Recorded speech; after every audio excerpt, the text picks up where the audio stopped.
नमस्कार दोस्तों, स्वागत है आपका मेरे इस चैनल पर। सबसे पहले मैं आपका धन्यवाद करना चाहूँगी। आपने मेरी पिछली दोनों कहानियों को इतना प्यार दिया।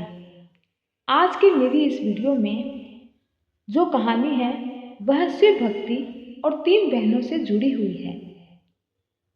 पुराने समय की बात है। एक गांव में हरिदत्त नाम का एक गरीब ब्राह्मण अपनी तीनों बेटियों के साथ रहता था। ब्राह्मण अत्यंत धर्मनिष्ठ और तपस्वी था, परंतु निर्धनता उसके घर की चौखट से कभी बाहर नहीं गई। तीनों बेटियां गायत्री, सावित्री और कनक अपने पिता का बहुत सम्मान करती थी, पर स्वभाव में तीनों एक दूसरे से भिन्न थी। सावन का पवित्र महीना आने वाला था। एक दिन बड़ी बहन ने अपनी दोनों छोटी बहनों को कहा, बहन सावित्री, कनक, क्यों नहीं इस बार हम पूरा सावन व्रत और भगवान शिव की पूजा करके बिताएं। क्या पता हमारे भाग्य उदय हो जाए। ऐसा सोचकर गायत्री और सावित्री ने मन ही मन संकल्प किया। इस सावन वे व्रत रखेंगी और भोलेनाथ की पूजा करेंगी। गायत्री ने कहा, मैं पूरे सावन में एक समय भोजन करूंगी और हर सोमवार को मंदिर की सफाई करूंगी। सावित्री बोली, मैं फलिहारी करूंगी, किसी भी जीव को नुकसान नहीं पहुंचाऊंगी और मंदिर में भोजन वितरण में मदद करूंगी। कनक हंसते हुए बोली, दीदी, मुझे ये सब व्यर्थ लगता है। अगर पिछले जन्म में अच्छे कर्म किए हैं तो इस जन्म में सुख मिलना तय है। मैं किसी पूजा पाठ या व्रत में नहीं पड़ूंगी। कनक को अपने रूप पर बड़ा घमंड था। वह कहती, सुंदरता ही सबसे बड़ा वरदान है। भगवान ने मुझे यह दिया है तो किसी व्रत उपवास की क्या जरूरत है। यह बात गायत्री और सावित्री को खटकती, पर वे अपनी छोटी बहन को प्रेम से समझा देती। उसी नगर में एक प्रसिद्ध व्यापारी रहता था, सेठ विष्णुदास। उसके 3 बेटे थे, अमित, सुमित और नवनीत। तीनों युवक विवाह योग्य थे, पर सेठ चाहता था उसके घर की बहुएं ऐसी हो जो संस्कारी, धार्मिक और घर को संभालने वाली हो। सेठ विष्णुदास की पत्नी सेठानी पद्मावती भी बहुत धार्मिक थी। वह चाहती थी उसके घर में ऐसी बहुएं आए अपने संस्कारों से इस घर को सींच दे और घर को मंदिर बना दे।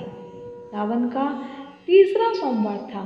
सेठ विष्णुदास शिव मंदिर जा रहे थे। जैसे ही मंदिर पहुंचे, उन्होंने देखा 2 कन्याएं बड़ी श्रद्धा से पूजा में लगी है। गायत्री झाड़ू लेकर मंदिर की सफाई कर रही थी। सावित्री भक्तों में प्रसाद बांट रही थी। सेठ को गायत्री और सावित्री की भक्ति ने भाव विभोर कर दिया। उन्होंने मन ही मन निश्चय किया, अगर मेरी बहुएं ये बने तो मेरा घर स्वर्ग बन जाए। सेठ ने शहर में इन कन्याओं के बारे में जानकारी जुटाई और हरिदत्त के घर पहुंचे। इन्होंने तीनों बेटियों का हाथ अपने बेटों के लिए मांगा। सेठानी पद्मावती को भी यह प्रस्ताव अच्छा लगा। दोनों ने निर्णय किया, अमित का विवाह गायत्री से, सुमित का सावित्री से और नवनीत का कनक से। हरिदत्त भावुक हो गया। बेटी की शादी एक समृद्ध घर में हो रही है, यही उसके लिए सबसे बड़ा सौभाग्य था। शादी बहुत धूमधाम से हुई। गायत्री और सावित्री अपने ससुराल में पूरी श्रद्धा और विनम्रता से सभी का दिल जीतने लगी। गायत्री सुबह तुलसी को जल देती, चौका बर्तन करती और सेठानी की सेवा में लगी रहती। सावित्री दीप जलाती, शिव पुराण पढ़ती और घर के बच्चों को भी पूजा सिखाती। परंतु कनक वहीं बनी रही। पद्मावती ने लाख समझाना चाहा, पर दोनों बहन को देखकर चुप हो जाती। एक दिन प्रदोष व्रत आया। सेठानी ने सभी बहुओं से कहा, बेटियों, आज प्रदोष व्रत का दिन है। इस व्रत को करने से न केवल घर में सुख समृद्धि प्राप्त होती है, बल्कि पति पत्नी के मधुर संबंधों को भी बनाए रखता है।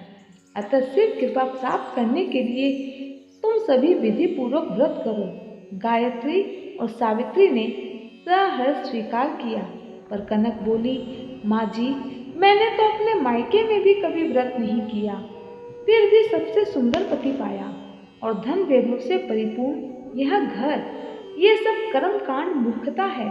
मैं इन सब बातों को नहीं मानती। सेठानी मौन रह गई, पर छोटी बहू का जवाब सुनकर मन ही मन उन्हें बहुत पीड़ा हुई। धीरे धीरे नवनीत पूरी संगत में पड़ गया। जुए, शराब और आलस्य ने उसे घेर लिया। कनक ने कभी भी उसे संभालने का प्रयास नहीं किया, उल्टा सेठानी को ताने देती, आपके व्रत उपवास से क्या मिला? मुझे देखिए, बिना किसी व्रत के मैं राज कर रही हूँ। सेठ विष्णुदास ने भी कई बार समझाया, पर नवनीत नहीं सुधरा। अंत में थक हार कर उन्होंने नवनीत और कनक को घर से निकाल दिया। नवनीत और कनक एक छोटे से गांव में जाकर रहने लगे। कोई रोजगार नहीं, ना धन, ना भोजन। कनक की सुंदरता भी अब मुरझाने लगी थी। चेहरे से अहंकार उतर चुका था। चारों ओर टूटी छत, फटे वस्त्र, दुख का आलम। एक दिन सावित्री ने गायत्री से कहा, बहन, हमारी छोटी बहन कैसी होगी? तो गायत्री ने कहा, जैसी भी है, अपने कर्म के कारण है। अगर हम उसे कुछ समझाएंगे तो उल्टा जवाब देगी। तब सावित्री ने कहा, बहन, जैसी भी है, हमारी है। तो बहन, उसने जो भी किया अपनी मूर्खता से किया, लेकिन हमें समझदारी दिखानी चाहिए।